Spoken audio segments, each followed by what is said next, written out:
All right, so we are looking at lesson 2 today. We're going to do estimating with scientific notation, precision of a calculation, and then unit conversions. So hopefully after this lesson you will be able to do estimating with scientific notation. You'll understand about the precision of a calculation and you'll understand unit conversions. By estimating with scientific notation, we'll be able to very quickly estimate our answers, and they'll be pretty accurate. That way we will have no excuse for accepting the wrong answer and blaming the error on your calculator. So if you tell me, oh, well, that's what my calculator gave me, and it's because you didn't estimate first, that's your own fault. You need to be able to use estimation to know whether an answer is close or whether there's no way that's right because it's not even near the right answer. If you took, let's see, 10 versus 100,000, obviously those are really, really far off. And so if you said, oh yeah, I've got 10 apples at home, and you really meant 100,000 apples at home, then that's a huge difference. Like, no one would ever make that sort of mistake.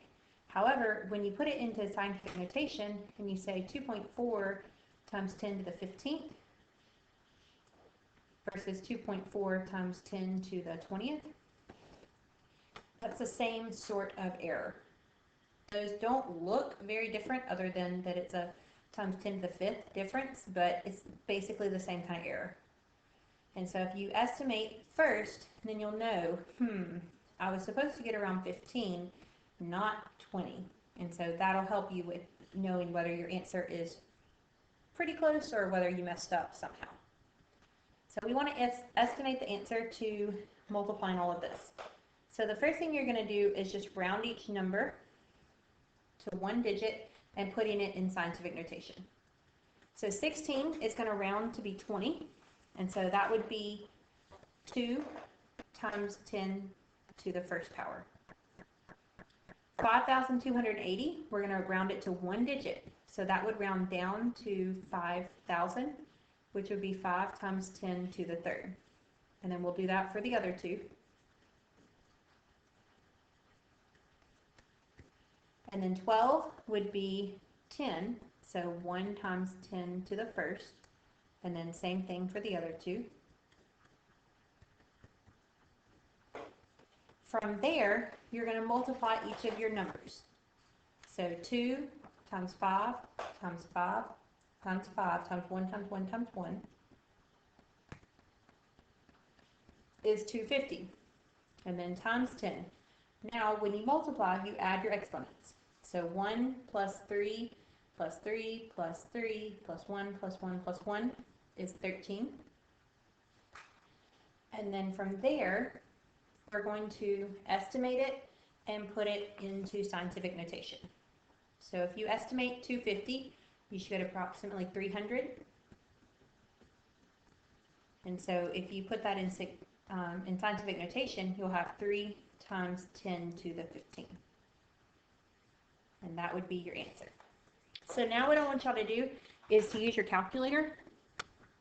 So I'm going to use my calculator, and I'm going to have 16 times 5,280 times 5,280 times 5,280, and then times 12 times 12 times 12. And if you look, you get 4 times 10 to the 15th. If you're not familiar, that E is the calculator's way of writing times 10. And so we estimated a little bit low, and that's because every single one of these numbers rounded down. None of them rounded up. And so this estimation answer shows us that we are pretty close to the real answer. Okay? So that's how that works. So let's look at another example. We're going to use scientific notation to help estimate our answer here. So you're going to do the exact same thing as what we just did. Round each number to one digit and put it in scientific notation. So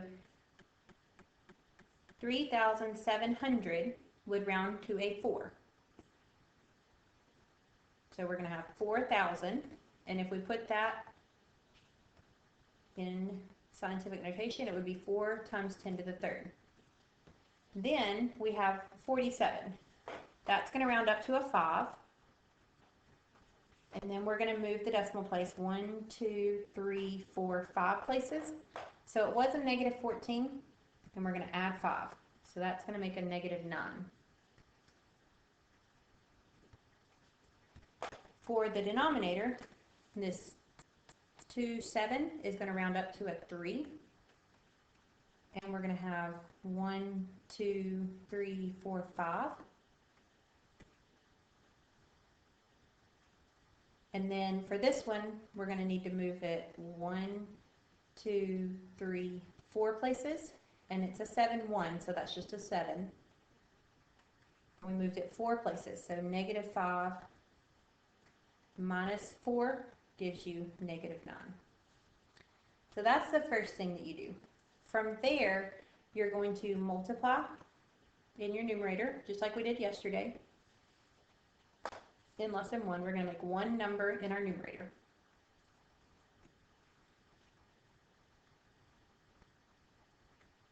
And then we're going to make one number in our denominator. So 21 times 10 to the negative 4. And then 20 divided by 21 is 0.9 something. 0.95. It keeps going, but I'm just going to write those. Times 10. And then when we divide, we subtract. So negative 6 minus a negative 4.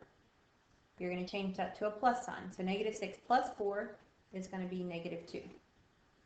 So again, we have to put it rounded for our final answer in scientific notation. Well, 0.9 is really close to 1. So we're going to do 1 and then times 10 to the negative 2. And that would be your answer. Okay? So now we're going to move on to precision of a calculation. So when we multiply or divide measurements, your result can have no more significant digits than the least number of significant digits from any of your measurements. So if you have one problem that had one significant digit and then all the other ones had 7, your final answer can, if you're multiplying and dividing, can have no more than the least number. So if we had one that had 1, then we would only be able to have one sig fig in our answer. So you always have to pay attention to that whenever you get to your final answer. So I want y'all to read pages 8 and 9 in your textbook about multiplying and dividing, and it goes barely on to page 10. So it's just one paragraph on there. So I want y'all to read that. Y'all can discuss it if you need to. And then once you're finished, y'all can unpause the video and we will continue on with the lesson. So whenever you add or subtract numbers, you do not consider the number of significant digits. Instead, you consider the place value.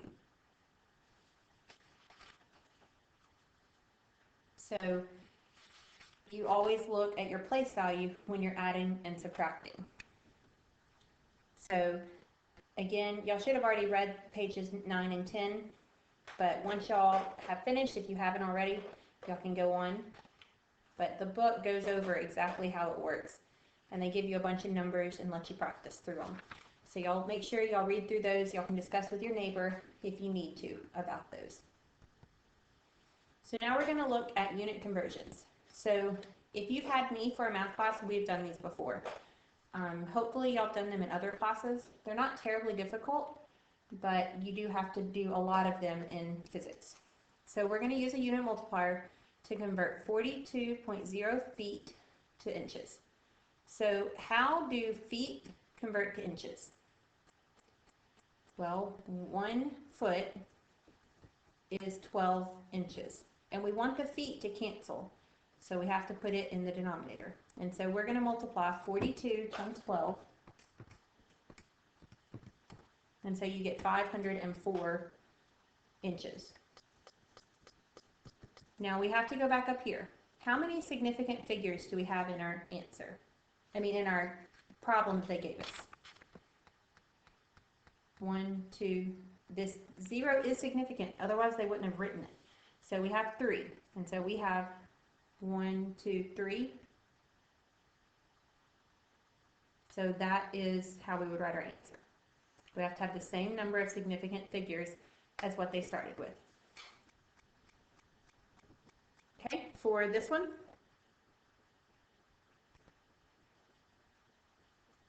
we want to convert 4,200 feet per second to miles per hour. So I'm going to start with the miles per minute. I'm sorry. I'm going to start with the feet. There are 5,280 feet in 1 mile. So the feet cancel. And then we need to convert seconds to minute. So seconds have to go on the top. So 60 seconds is 1 minute. And so now the seconds cancel. And so then you're going to multiply 4,200 and then times 60 and divide by 5,280. And I get 47.7272, and it just repeats. Now for our problem, how many significant figures did we have? We had the 4 and the 2 and the 1 0 here, so 3. This 0 was not significant because the bar was over the previous 0. So we need 3 significant figures in our answer. So 47.7 and then miles per minute. And so that would be your answer. Okay? So now we're going to look at converting 40 miles per hour to meters per second. So to convert from miles to meters, you have to know that 1 inch is 2.54 centimeters. And this is a number you need to learn if you don't already know it. Some of you may already know it, and if so, that's good. So we're going to convert. So we have 40 miles per hour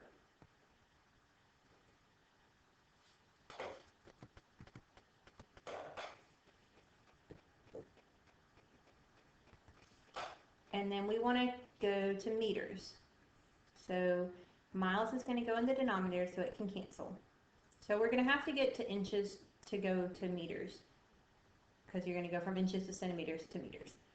So we're going to do 5,280 feet in 1 mile, and then feet are going to go in the denominator, and so 1 foot is 12 inches. And so that'll make the miles cancel, and that'll let the feet cancel. So now to go from inches, we can go to centimeters. 1 inch is 2.54 centimeters, and that'll let our inches cancel. And then to go from centimeters to meters, 100 centimeters is 1 meter, and that'll let your centimeters cancel. And then we also have to go from hour to minute. So hours has to go in the numerator so that they will cancel, and 1 hour is 60 minutes. If there are any of these units that you're not familiar with, or the conversions, you need to sit down and learn them. If you are familiar with them, that's good. If not, you need to practice to learn them because they're not going to be given to you. You'll have to know them. And so now we're going to multiply and simplify it. So we have 40 times 5,280 times 12 times 2.54, and then divided by 100, and then divided by 60. And so you should get 1072.896. If you didn't, then you probably didn't plug it into your calculator correctly. So if y'all need to pause the video so that someone can go over that with you, y'all can do that. Okay, so now we need to look at our original number. 40 has 1 sig fig. So our final answer can only have 1 sig fig. So 1, and then it's 1000 for your answer, 1,000. and the units are meters per minute. And so that would be your answer. Okay, so let's look at another one. If y'all think that you can convert this one by yourself, y'all go ahead and pause the video and try it, and then I'll go over the answer. So we're going to have 100 centimeters, and we want to convert it to inches. So we know that 2.54 centimeters is 1 inch. And so if you divide, you get 39.37, and it keeps going, but I'm 0079. So that's what you should get. Looking at our original number, how many sig figs do you have? You have the 1. Do they have to write this 0.0? If you were thinking about 100, would we normally write 0.0? No, so 1, 2, 3, 4 digits are significant. So our final answer should have 4, so 39.37 inches. And that would be your answer. Okay, we're going to try another one. This one is dealing with square feet to square meters. Again, if y'all think y'all can do it by yourself, go ahead and pause the video and try it, and then we can go over it. So 6 feet squared, and we're going to meters. So now the squared part is the new part. So to go from feet to meters, we're going to have to get to inches. So 1 foot is 12 inches. The problem is this is feet squared, and this is only 1 foot. So we have to do that twice, so that the feet squared will cancel. Now that we are in inches, we have to go to centimeters. So 1 inch is 2.54 centimeters. And so that'll cancel one of them, but it won't cancel the other. So we're going to do 2.54 centimeters to 1 inch to cancel the second one. And then to go from centimeters to meters, we're going to do centimeters in the denominator, so 100 centimeters to 1 meter. And we have to do it twice because it's squared.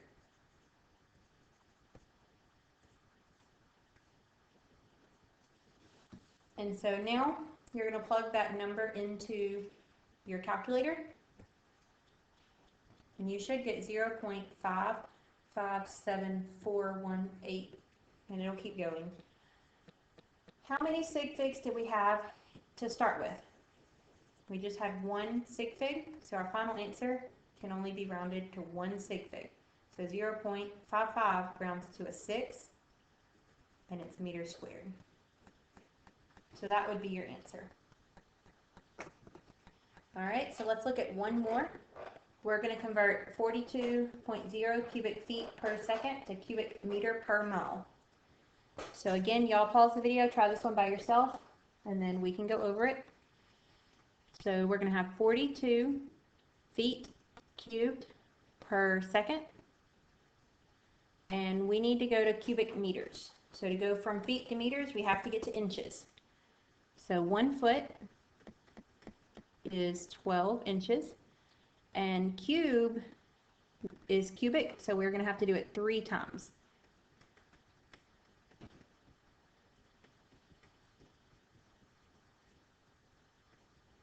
So those 3 will cancel the cubic.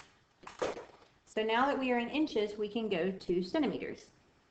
So 1 inch is 2.54 centimeters. And again, we have to do it 3 times.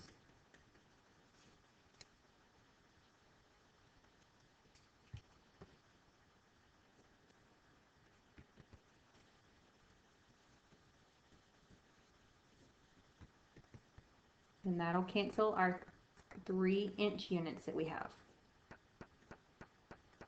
And now to go from centimeters to meters, 100 centimeters is 1 meter. And I'm going to have to do 2 more of those because we need 3 total.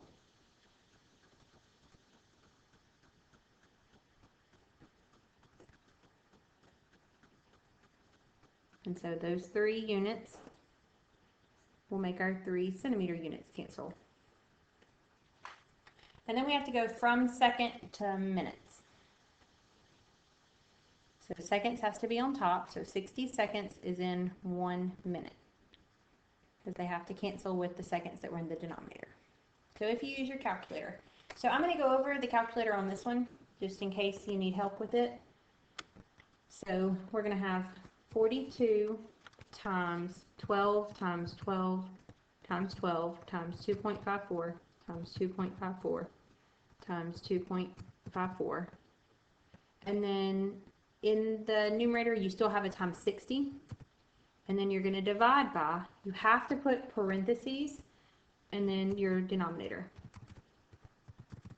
And then close your parentheses. And that'll give you about 71.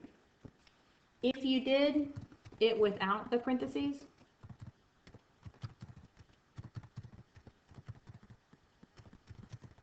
and you did divided by 100 times 100 times 100, it gives you not the right answer. So you got to be careful that you put parentheses around your whole denominator so that it divides by the whole thing. So we get 71.3584, and it keeps going. How many sig figs do we have here? We have 3. You wouldn't write that 0 unless you needed it. So in our answer, we need to have 3. So 71.4, and then cubic meters per minute. And so that would be how you do your unit conversions. So for your homework, make sure that you do 1 through 20 so we can go over any questions you have tomorrow.